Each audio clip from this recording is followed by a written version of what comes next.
do. Hold on a minute. Beautiful root combo.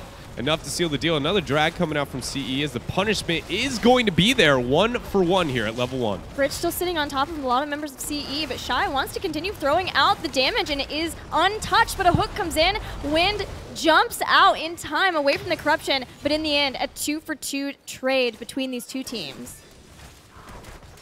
It's only going to be 2-for-2. And that is going to complement more of CE than I would say MVP Black, purely off the sake that they need to make sure that anytime they're going even into the early stages of the game, it's going to be beneficial for them if it's not structural. We know Sylvanas is going to struggle in those team fights, so if I see any 5 versus 5 matchups and she's effective, they got to feel good. Good dodge there from Aloof. I'm wondering if the Sylvanas was also taken in a way of trying to deny Gul'dan from denying the Crystal Aegis, or being able to place 4-5 right on top of the Crystal Aegis. There's a possibility for a lot of back and forth between the two teams and their heroic abilities. I anticipate if the teams are really good at being able to go. Mind control is the thing I'm trying. I've been talking with J-Hub this whole time, trying to figure out, did we see a mind control yesterday? Sylvanas has a huge opportunity to go into mind control in this game because there's no cleanse. We have never.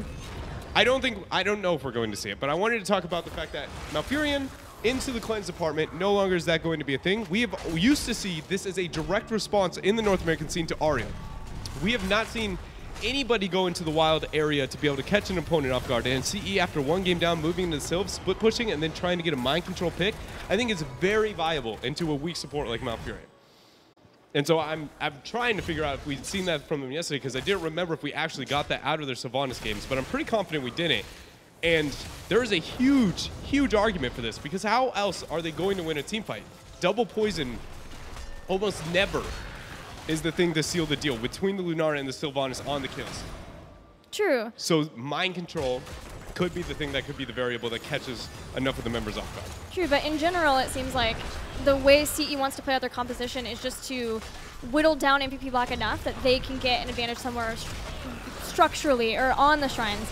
And in that regard, if they have Wailing Arrow, then they can try to dissuade a lot of the follow-ups after they have to use Crystal Aegis initially. It depends if they want to initiate or if they want to make sure they have the counter aggression. I just feel like it's going to be very, very difficult, except if they catch up members like Rich right there very early on. Kyocha having absolutely no mana as you see him backing out, and then just the movement there of CE, so offensive. They find themselves the very first Punisher of the game now because of this.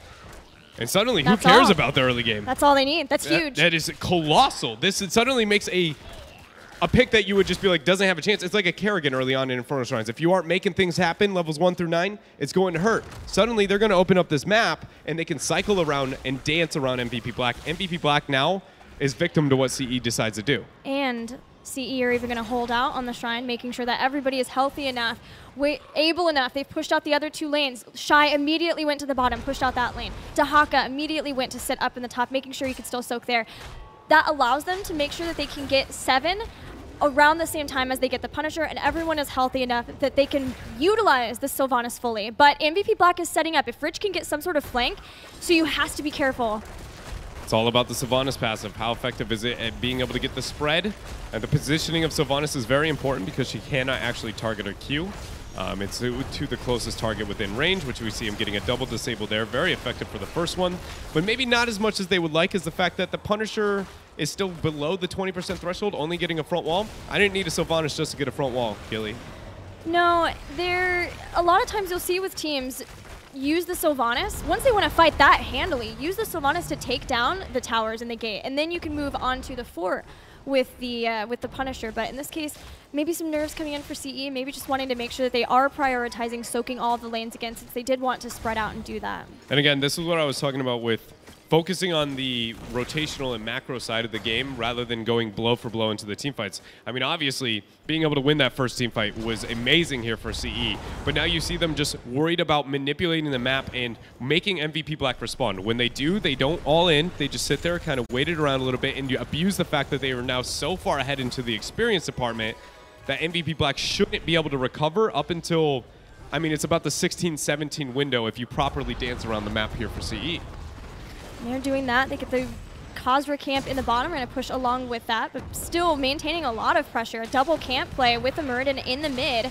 And when trying to deny Sake from clearing that out. I want to see them go for a keep with the 10 advantage. I want to, with the Sylvanas keep or 10 advantage, you can move up as threatening to a keep here.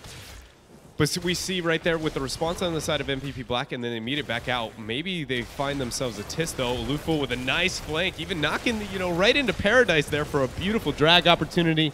In the end, Stitches is going to need a few because that one hurt. You can see the difference of thinking for CE even still. They easily were going to have 10, and instead of just taking down the fort, they rotated and got a kill. And a kill is awesome. The kill gave them 10, but a fort means that later shrines, later punishers get you onto the keep, and that's exactly where you want to be with Sylvanas. CE has drafted again a Sylvanas, but is still more focused and able to be baited into getting kills, and that's something that MVP Black might be able to abuse to get back in this game. It's something MVP Black specifically used against L5 in the mid-tier when we were kind of after L5's dominance for a long while. We questioned who was the better of the Korean teams. L5 dominated in macro. MVP Black walked up. There's the mind control coming out here. It's a great tool here. I think it's going to dominate this game because Malf just can't stop it. I'm actually really optimistic now for CE. The fact that level 1 team fight went in the manner that it did, they moved into the crowd control or into the mind control.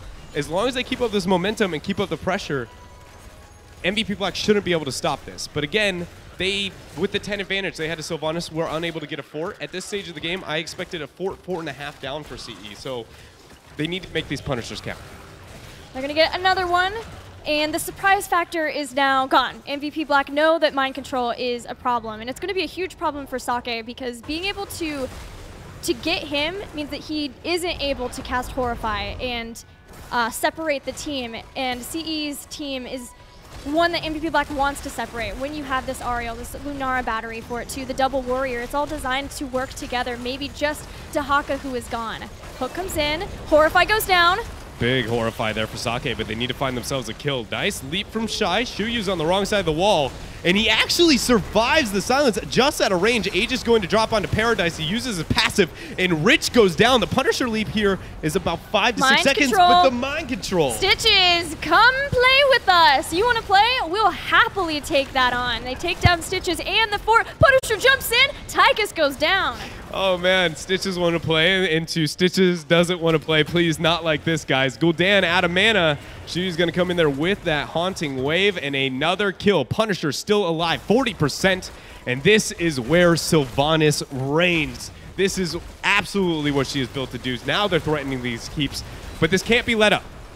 That was only one team fight, the staggered death onto staggered death, and we only found one major structure down. 2-level lead is not big enough here. CE's got to remain in control and not overextend at any point because we know MVP Black is so very good at punishing. Yeah, there is a fine line of overextension, but also making sure that you're not letting up pressure. They need to use every advantage that they have. They want to get mercenary camps, and they ideally want to be sieging down with Sylvanas. And it's good to see that they're denying MVP Black the opportunity of getting camps, and they're keeping them busy. They're forcing them to respond to that, which gives them time to take down the fort in the bottom lane.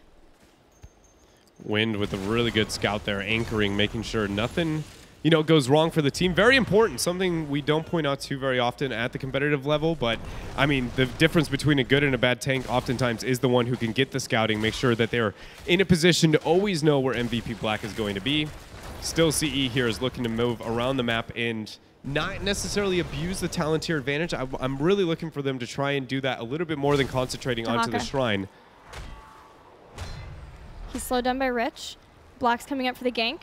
CE, use this time. There's no way to be able to allow Paradise to get out now. Just buy time, and the rest can take out the fort. They get that, they can get the mercenary camp, and this at least will allow them to make sure that they can control this lane. They can even rotate up, use the Khazra camp that they got in the mid to try to pressure that final fort for Black 2.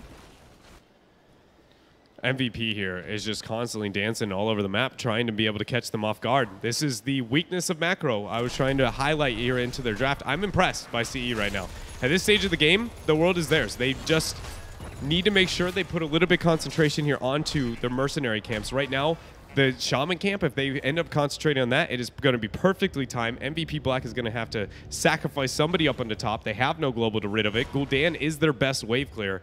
And once again, they find themselves winning on rotations. And MVP Black's got a tough decision about 5 seconds away. Yeah, CE have 2 lanes that they can pretty easily soak to make sure that they get 16, then rotate down.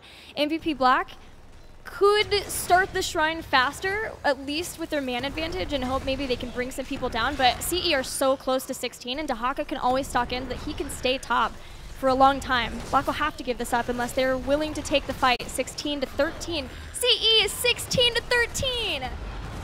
The Dahaka up on top. Wynn's still going to move in here to try and force the fight. Brushstock is going to be pinged. Kyoto very aware of it. Here he goes, coming on in. Sake's in a bad spot. The drag is not going to connect. Horrify is the one to hit first. Excellent Horrify. Wynn dives back in on top of Sake. He has already used Avatar, so he's just hoping he can get his self-healing. Meanwhile, as he draws the ire of a lot of the backline of MVP Black, Shy is constantly throwing out the poison damage. And it's only a matter of time because CE's just got to buy a longer fight here. They don't necessarily have to win it completely. The Shaman camp on top is still going to be very effective. Howling Blast lands onto Luful. Shuyu receiving the pressure here. Haunting Wave on out. He drops the double one there and gets himself a Rich. Oh man, he went aggressive too after Sake. He's a legend. Still living. He takes out Stitches. Tychus goes down. Finally, the mind control comes in. CE were so patient with that. They're going to 5-man wipe MVP Black. And they're going to get themselves a keep up on top. The question is, how much do they get with Sylvanas in this passive on bottom? This is going to be double keep minimum and a Punisher right on behind it. MVP Black is yet to even pick themselves up the 16 talent tier. I don't want to say that this is a game by any means, just because they don't necessarily have the best core damage in the world, and we're 12 minutes into this match, Gilly. I mean, just because there's 2 keeps down, we got to remember the core itself is still rather healthy. There's actually really low respawn timers, and by the time CE could push in, all they could get were the towers and the gate. And miraculously for MVP Black, nope, they can't save the top. So there is at least 1 keep that CE finally took down, meaning that they'll be able to use that catapult pressure against MVP Black. CE are still 4 level leading. MVP Black has a long time until they can get 16. The world is CE's oyster right now. Everybody is alive, and CE is willing to try and be able to pick up this camp currently, but we also have to remember by not picking up the Punisher, you only want to do that when you know you have that experience advantage over your opponent long enough to get the wave from that window. I'm glad that they captured it there. I thought we were going to see them wait longer and longer, and then suddenly the 16 for Black be rather easy to catch up with. But the Shaman camp for MVP Black will be dealt with there by Paradise on the Dahaka. And we've got the Arcane Punisher and a Sylvanas with mind control looking to make sure this keep goes down. CE move forward. MVP Black desperate to keep one of their 2 remaining keeps alive. They bait the Punisher. That's Rich baiting it over. Sylvanas gets the damage going onto the keep so that it will stop attacking the teammates. Sake is stepping forward, seeing if he could maybe find a spot for a Horrify. Shy is very aggressive. Yeah, Shuyu needs to make sure that passive never drops. Actually, Shuyu ate an entire passive movement debuff and auto attack debuff. MVP Black's looking to try and force the fight, even though they found themselves keepless. Mind control onto the Tychus. There's on the Odin. Paradise moves around Wind, keeping Kyocha from being able to help, but Tist goes in with the Putrid Bile. Paradise heals up from adaptation. So far, CE are not being able to get the kill. They do get the keep. The Punisher's on the core, but they haven't gotten a kill. And MVP Black's just about to get on the same talent tier, but Drag comes in, Horrified, not in time. And the Punisher leaping right on through. Paradise doing his best. He's going to use the Tunneling Claws and survive. The Twilight Dreams use Shy leaping over, catching out Rich 80% onto the core and counting. Core continuing to fall at 50% and still going down. CE on the core confidently against MVP Black with a 3-level lead, completely dominating the macro game, taking out MVP Black in game 2. I am thoroughly impressed with what CEA was able to do in that game. I did not think they would see that kind of heavy shift into the drafting, and I surely did not think the execution would be there enough to take out a Titan like MVP Black. But I don't think I've ever been more satisfied in eating my own words, honestly. That was so well done. You know what else was well done? That Sylvanas play. But the thing is, that entire team made plays, but Zuyu at moments in that game was a god. And Shy is like, look, you can do good stuff, so can I. The Lunara leaping strikes, the positioning, things like that. That entire team made plays. And that was just fantastic to watch. Lest anybody watching this series forget, CE, Shy, is not a member of CE. He is a member of SOA who was subbing in for KTY, the newest member on CE before, because KTY was not able to get a visa approved. So this is a team now that has taken a game off of Tempest, now took a game off of MVP Black, and they're bringing it every single day, improving. But I hear you have some plays to highlight. Oh, man. And if I had my telestrator here and all this stuff and all the time in the world, you could break this down. But a lot of it starts with, you can see the positioning of Shy and Zuyu really far up there. But look at the bottom left. You have Wind.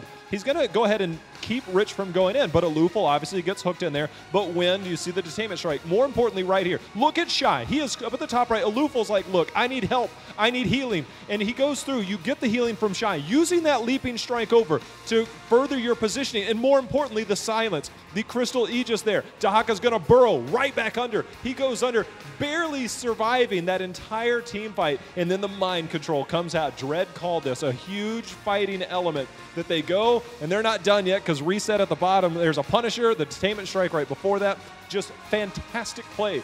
The positioning of Lunara with those leaping strikes, things like that. And then here's a fight. Again, keep it on Wind, because this is going to actually a little bit longer of a team fight, because Wind is actually going to get into that back line. He's going to get horrified. They try and kill the Arthas. It doesn't work. But more importantly, after this spear, you're going to see the Dwarf toss over. He is now going to be zoning out Sake this entire time, their biggest damage dealer. Tiss trying to peel the entire time. Now, here's where things get a little bit wild, because you're going to see Shy and Alufal down at the bottom. The hook's going to come in here momentarily. It's going to bait out the Crystal Aegis, and they're going to end up getting the kill. This looks like where MVP turned the fight. But this is where Zuyu said, hold on a minute, guys. We are not out of it yet. Rich makes an amazing Howling Blast, locking in a member. And Zuyu's like, wait a minute. Rich looks kind of low. He uses the Hunting Wave. He has double Hunting Wave. Down goes Rich. He uses it again. And Zuyu goes in and makes the plays, guys. I mean, it was time and time again. These were the plays that were made when all hope looked lost. They continued to make them happen. I've never seen a more offensive Hunting Wave be that successful in my entire Double. I was like, life. he lost Double. it. He lost his mobility. What are you doing? But here's the final battle that kind of won it. You can see Wind, again, kind of zoning everybody out. And things actually looked a little bit wild in the middle of this. They start to back out. They regroup. They use the mind control. They don't get anywhere near the damage that they wanted to. Things actually looked a little bit questionable here for the moment, but the Punisher just raining havoc on Kyocha, their support. So he's kind of zoned out in the middle of all this. And then Wind and team, they're going to reaggress back on here. And I tell you, watch Shy, the Lunara player on the right. It's going to get a little bit further, but his positioning, his aggression just allowed for so much. You could talk about everything that they made. He leaping strikes over, putting the pressure on. He's like, guys, I'm in a bad spot. Oh, let me dodge this Howling Blast here because I'm unstoppable while I use Leaping Strike. Hops right over to the other side. And it's just, they're making these plays so much so that it's like, it's almost like you're silent on your opponent, but you're just making phenomenal plays. And this is why you're in the top 4 in this tournament. The 13-16 fight, if anything, should show how pressured MVP felt. Yeah. That they were up against the Sylvanas. They knew that they were going to very likely lose a keep, and potentially in-game scenario that they were that far behind that they were willing to take that fight. Because we've seen MVP Black be willing to take fights, talent tiers down, but that's 3 levels. And the 16 talent tier was just like, they knew what was happening to them, you could tell, but in every sense, CE were able to dominate there. It was awesome to see. But we're going to go to a commercial break. We're tied up 1-1 between CE and MVP Black. We'll have Game 3 after this. Introducing HGC Cheer. To bring more hype to HGC this year, you can cheer with bits to show support for your favorite teams while unlocking in-game loot and exclusive Twitch emotes. Cheering is a way to show support for streamers, celebrate the amazing, and amplify your voice in chat. Bits are a virtual good you can buy on Twitch to cheer. When you cheer for your favorite teams during HGC, a share of the revenue from the bits cheered goes to the team. As you cheer, items like loot chests, mounts, and exclusive emotes will unlock when cheering goals are reached. Check the HGC Cheer event page to track progress and see the loot you can unlock. The leaderboards will show who's the biggest fan of your favorite team. To get started, buy some bits by clicking on the Nexus icon at the bottom of chat and select Get Bits. Then, when a team impresses you with skills like these, click on the Nexus icon in chat, select the team logo, add the number of bits you want to use, and a message to cheer them on. You'll summon a team-themed animated cheer mode to celebrate the moment and amplify your voice in chat. The more bits you use, the cooler and more animated the cheer mode. Be sure to link your Blizzard and Twitch accounts to claim your loot when it becomes available. We'll see you in the Nexus.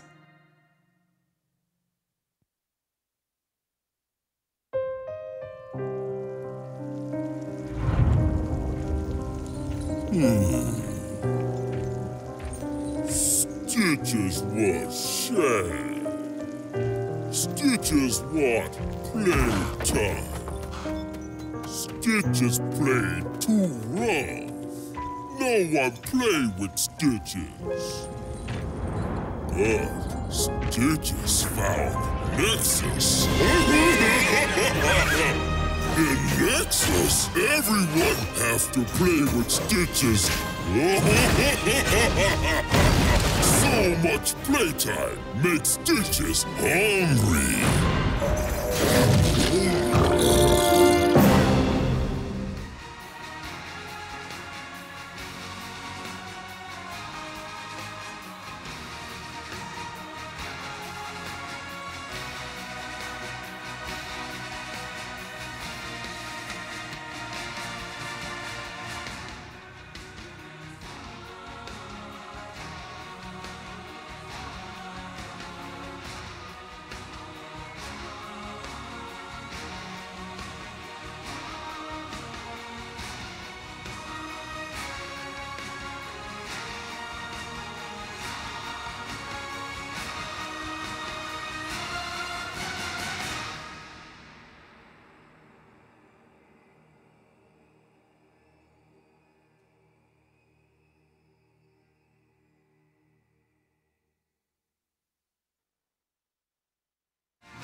We are 1-1 currently between CE and MVP Black as CE took an important victory on Infernal Shrines in the best of 5. Now, the question remains, can CE keep it up? I'm going to let J-Hal go with this one first because I think I got a lot more to say. What are you saying? I don't have much to say? Okay, no, seriously. You're here for your looks. I know. Dread, go away. But no, seriously, this right here, it was kind of the question. We were actually off camera. This is the entire discussion the entire time was, is that all that they have? Is that their only bag of tricks? Yeah. Or do they really need the tricks? And I actually talked about it before we ever started this series, and I said that if they can get some type of chaotic disruption with what MVP Black likes to do, and if they can make it uncomfortable. And I said that as much as CE says that they like to play macro, they are known to fight. Their statistics backed it up leading into midseason. Unfortunately, they weren't there, and it still backs it up to this date. And then they did something that was a little bit chaotic. MVP will always be willing to take a fight. They don't know what it's like to just back away. It's like the bully walks up on the street. It's like, I'm fighting anybody that's here, regardless as if you know you're going to win or not, right? And I feel like that's where MVP kind of stands. And that's my point on where I see CE does have a chance just due to that one variable. And in Heroes, one pick, one fight, one crazy thing will make a big difference. Well, I want to get your thoughts on this as well, Dread, but first let's go to the Battleground pool and see where Game 3 is going to take place, with MVP Black choosing either Battleground or first pick. I would be astounded if this is Doom after that last game. What do we see? CE's going to go to Towers of Doom. Okay. Their second favorite. I don't think that sets them back by any means. It makes the macro game still viable on a map like this. It's not nearly as dominant as some of the other ones, but if they... I feel it this way. I expect panic from MVP Black for the rest of the series, whether it be them going to their offensive mode, them resorting back to whatever they're concluding right now with their draft. But either way, it's going to be a deteriorated state from what we saw in games number 1 and 2. And if they're as clever into the draft and, again, getting that kind of bait and switch, the old swap, onto the macro play immediately, and they continue to do that, I think they can win the series. But if they fail to do it, I still am like, I just don't know if they go toe-to-toe in team fights with MVP Black. What I think is so cool is that last game, MVP Black were willing to let Ario go through, and then CE sort of turned that on its head, right? MVP Black said, we have an answer to Ario, that's Horrify. So then CE countered with, we have an answer to your Horrify, it's not letting you cast your Horrify with Mind Control, which was really cool to see. MVP Black back down. They banned the Ario, and CE banned Tassadar. We've got Genji, Uther, and Stitches. You know, I thought about this the minute I saw Towers of Doom. The first thing I thought about was Kyocha Tracer. And then I remembered Kyocha now plays support. And it was one of the most terrifying Tracer players on Towers of Doom that we knew basically for the past year was Kyocha on Towers of Doom. And we've seen a little bit of shakiness out of the Tracer when it comes to Rich. It's not as refined. It's not bad by any means, but it was always something that teams knew going into Towers of Doom is that you didn't want to play that against Kyocha. And now we're seeing a different draft. And I wonder, again, the Genji pick there, we see two hard counters to that. With the Uther with the stun, the potential Gorge if we see the Dragon Blade come out. And, of course, the high health pool of Stitches makes it very difficult. So things like this, the Genji pickup is nice, but I need more than that. My fear is that somehow MVP Black goes into a Panic Medivh at some point in this draft. Already with the Stitches on the other side, it's one of the better maps for it. And even though Rich is an amazing Medivh, it does feel like it might be something that is reverting to their old style after suffering a loss here to CE. And with the other side of the draft, I can just see it being argued as one of the better options. But I feel, again, if they resort to their old playstyle, it will be even heavier punishment coming out from CE in the long run. It's actually the first CE Stitches I've seen, and they did not play Stitches in the league either. So I'll definitely be watching Wind for that Stitches this game. I like the fact that they're banning Tassadar and Rhaegar. I mean, one of the huge parts of every draft for MVP Black is the Tassadar, and then we've seen this propensity to grab the Rhaegar to go with the Genji. It's just the way that the Korean teams play. They like that, and I love the recognition of the ban. You do potentially give it the Malfurion, which is fine, especially if you're talking about any type of burst damage. And the Malfurion does well because his heals are quick enough to keep up the Genji with the low health pool, but it's nowhere near as effective. The Murd and Genji together and that Dahaka ban screams Abathur to me on the side of MVP Black. It would be a really nice pickup for them. Abathur solo with support. every pick they already have. Yeah, and so I suddenly go, CE, do you see this? And if so, is it a concern? And if so, like, how are you going to be able